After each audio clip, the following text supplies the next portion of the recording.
Hindi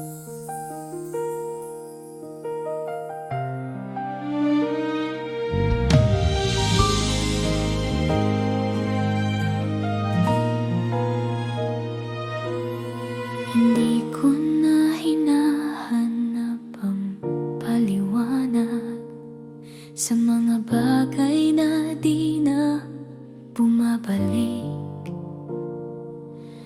May kapayapaan sa bawat hakbang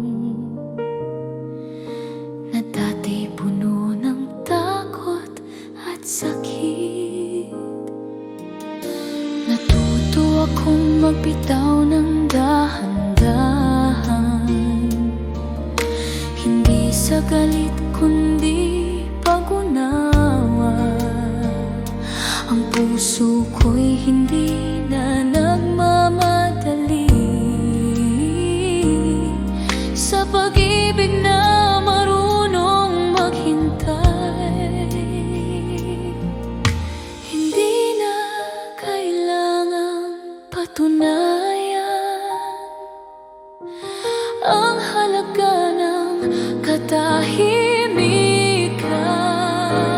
Mas malaya na, hindi dahil may nawala, kundi dahil pinili kong magpahinga sa kung sino na talaga ako. Mas malaya na sa mga tanong ng kahapon, ngayon sa